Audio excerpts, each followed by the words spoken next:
Moggcast, a fortnightly conversation with Jacob Rees-Mogg about the topics of the day.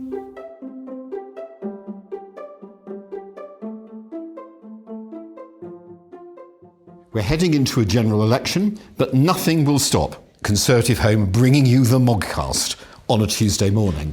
This is Paul Goodman, editor of Conservative Home, in conversation, of course, with Jacob Rees-Mogg. Jacob, yet again, we find ourselves talking about something on a Monday that will have been resolved by the Tuesday, namely the election of the Speaker today. Who are you going to vote for?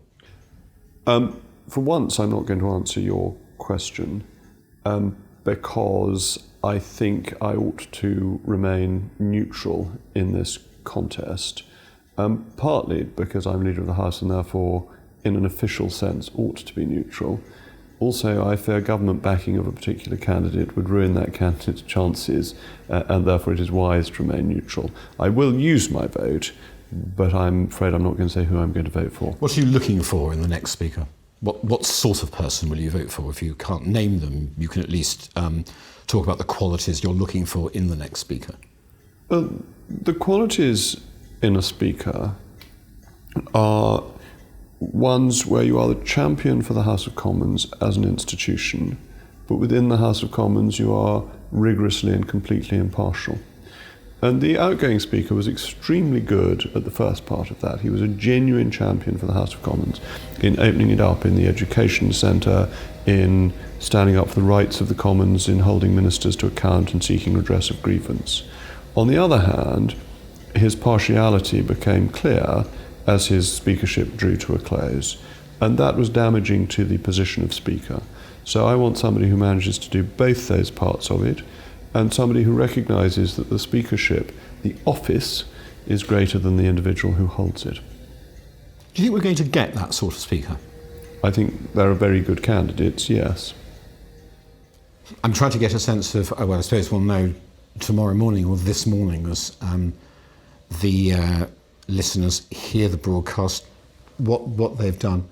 I just want to go back to our last conversation 2 weeks ago, where you pretty much said in terms you couldn't imagine any amendment that would be fatal to the revised EU withdrawal bill. That's still your view? There wouldn't have been an amendment that was fatal to the bill subject to a general election, but there could have been an amendment to it that would have tied the government's hands in the future negotiations if there weren't then an election that could have put it right. So that's why you either needed to have a general election and then the bill, or the bill and then a general election. So when I asked you about one of the specifics, something that would tie the government's hand, which is the customs union, you really rather poo-pooed this idea and said, look, the EU's not offering us a customs union to start with, and it's very hard to, as we've discovered with the Benn Act, it's very hard to mandate the Prime Minister to undertake a particular outcome. You were very dismissive then of the idea, really, that the bill could be amended in any significant way at all. That's right, but as the Benn Act has shown, an Act of Parliament can so muddy the waters as to make negotiation extremely difficult. Just supposing for a moment an amendment, the bill had been brought in, an amendment had been passed that sought to mandate Boris Johnson to sign up to the customs union. He could have gone into a general election saying that he'd overturn the amendment, couldn't he? This is getting very theoretical because you can't assume that the votes for a general election were there until they were there. And one of the problems with the Fixed Term Parliament Act is that you didn't have the ability to say, look, if X happens, we will then go to a general election, because you required the people who'd voted for X then to vote for a general election. So it was much simpler to say, let's have a general election, let's get the deal as agreed through, let's then do the next stage of the negotiation with a mandate from the British people, rather than thinking that this essentially failed Parliament was likely to come up with a success. Look at the voting record of this Parliament. It has said no to practically everything. But, as you said 2 weeks ago, if it said yes to the bill on second reading, then there was, it looked as though the bill would go through. I appreciate these questions sound rather technical, but you can see what I'm getting at. I'm trying to discover, really, whether we need this general election at all, and whether or not actually the government could have brought the bill back. Bill would have got through without any significant amendment. Hey, presto, you finally have Brexit, whereas we're going into an election without it. Yes, and it's a very good question to ask. And I'm convinced that once the programme motion failed, we would not have got Brexit by the 31st of January, let alone by the 31st of October. Had the programme motion succeeded, we would have left on the 31st of October. But Parliament would not vote for the means to the end that it purported to want. And that was very problematic, because once you'd lost the programme motion, you knew you could lose any number of amendments, there could be any number of delays.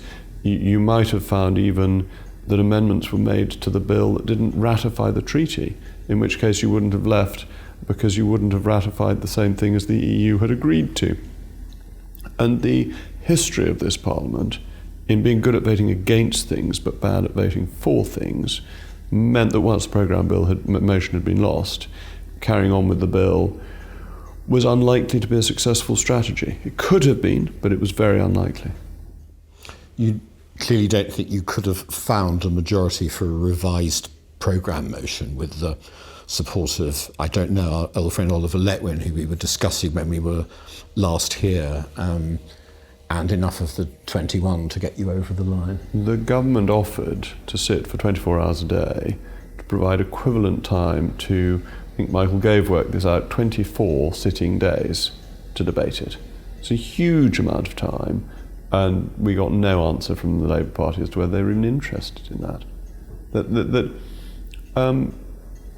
I voted against a programme motion, or was ready to vote against a programme motion on the House of Lords reform in 2011.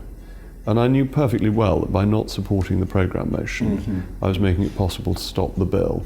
The Labour Party, in that instance, voted for the second reading, but then made it clear they would vote against the programme motion, because they wanted to pretend they were in favour of reform of the House of Lords and then to block it.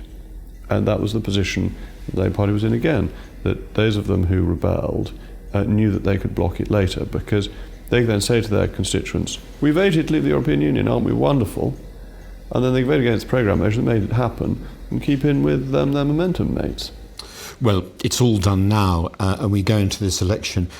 What is at the heart of this election? Is this fundamentally a Brexit election to get Brexit done? Or is it really ultimately because general elections aren't referendums and must cover a wide variety of topics? Is it ultimately a me or Corbyn election for Boris Johnson? It is who do you want to be Prime Minister? It is between Boris Johnson and Jeremy Corbyn. It's a very clear choice. But if you vote for Boris Johnson, you will get Brexit. If you vote for Jeremy Corbyn, it's absolutely magnificent. You will get Jeremy Corbyn going back to Brussels to renegotiate Boris's treaty, which he will of course do brilliantly, so that he can come back and have a referendum to campaign against the brilliant new treaty that he has just negotiated. So that's what Jeremy Corbyn's offering, is absolute muddle, confusion and delay, and then a referendum up in Scotland too. So you get Brexit with one, you don't with the other. With Boris Johnson, you get a clear set of policies for running the country in a way that historically has succeeded. And with Jeremy Corbyn, you have all your money taken in high taxation and a ruined economy. On the whole theme of Johnson v Corbyn, what's your view of prospective TV debates, which always take up an enormous amount of, anyway, journalistic commentary at time during the campaign, arguably to the exclusion of more important things? Well, it seems to me that it's always been sensible to have the debates between the two people who can become Prime Minister, not between people who are not going to be Prime Minister, and therefore having a Boris Johnson-Jeremy Corbyn debate is the right level at which to set the debate. So someone else will have to do the debate with these other characters, I mean Nicola Sturgeon, the leader of the Greens and so on. Look, Nicola Sturgeon is the First Minister in Scotland, but she's not going to be Prime Minister of the United Kingdom. The leader of Plaid Cymru is not going to be Prime Minister of the United Kingdom. And therefore, the debate that they are involved in is a different debate from the one between Boris Johnson and Jeremy Corbyn. And I accept that we are not a presidential system, that we are a parliamentary system, but the truth is that everybody knows is that the person who commands majority in the House of Commons will be Prime Minister. And there are two candidates for that post. Given all that, with these other debates, is there any reason why you shouldn't do them? Me? You. You need a minister. It can't be Boris Johnson for the reasons you've explained. You need a senior minister. Why don't you go up against Sturgeon and...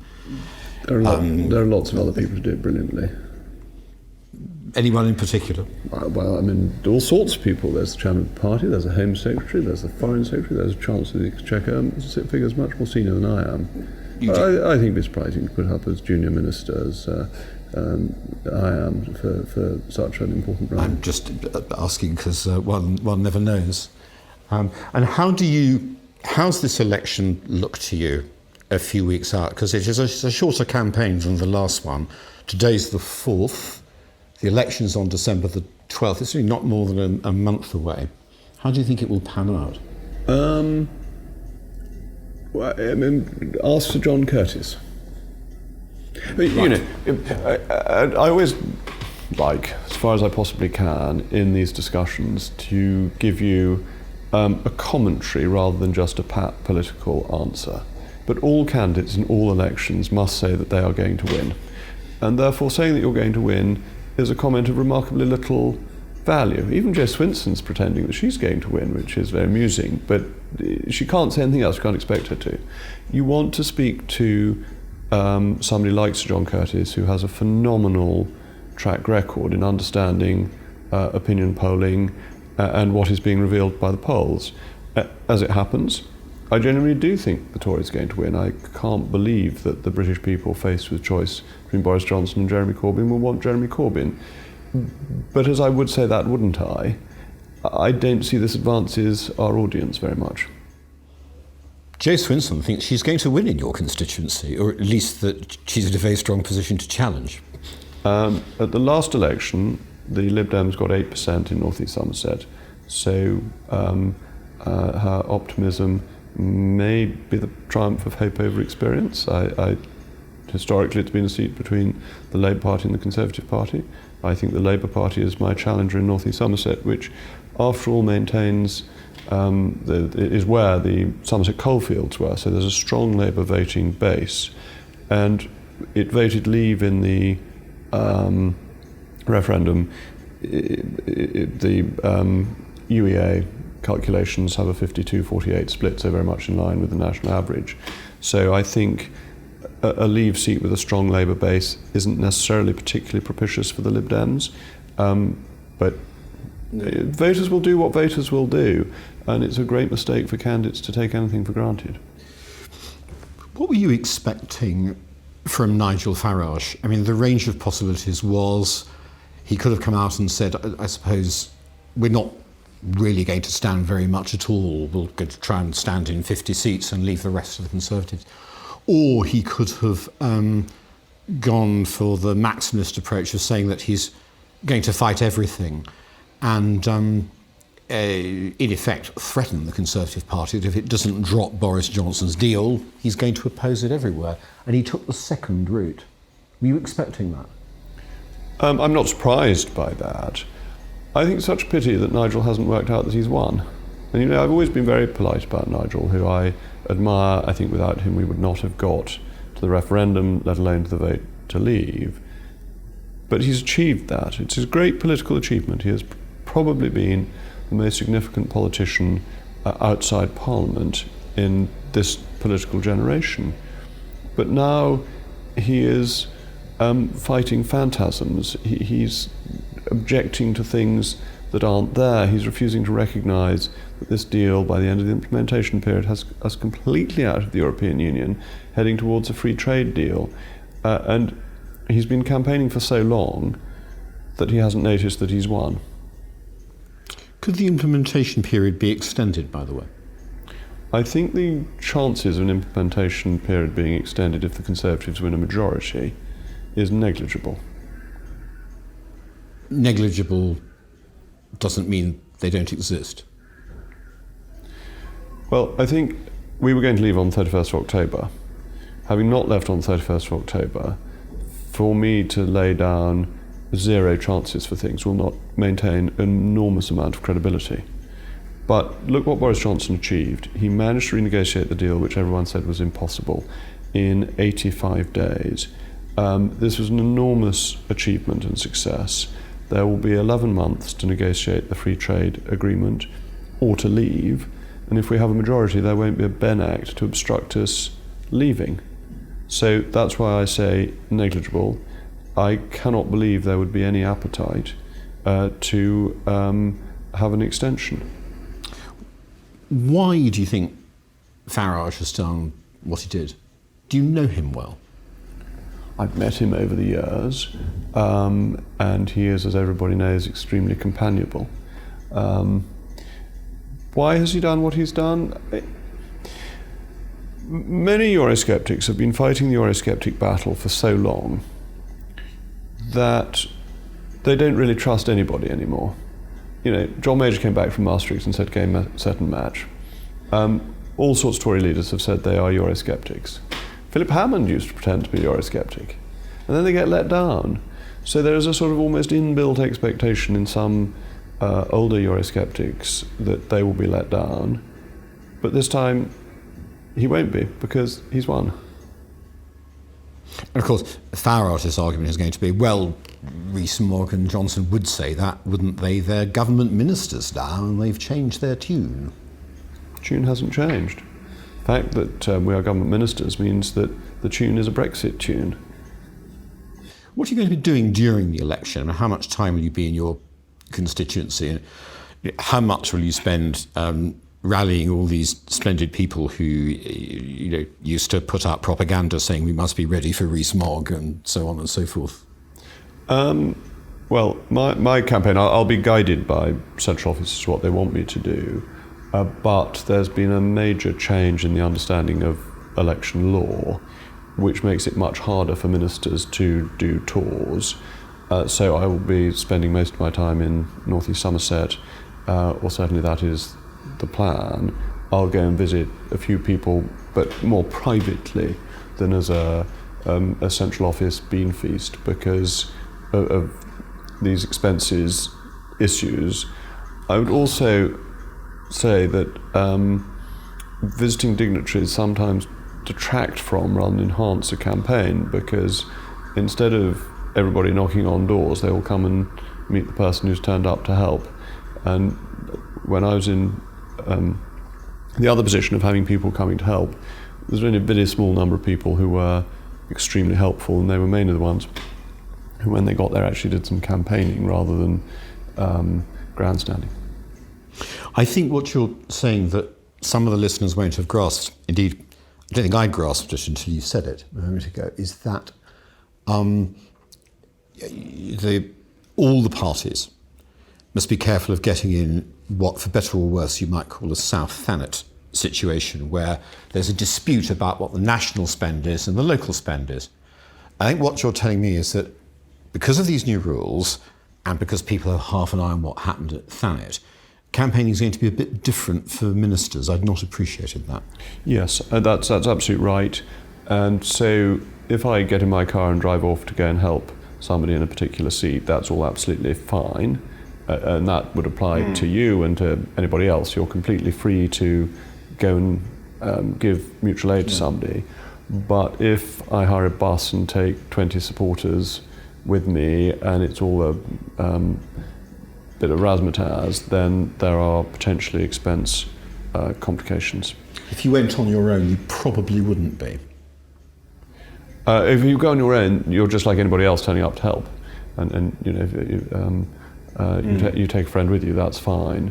But if it's organised and is a party, if it's a national party expense, then part of it may well be applied locally.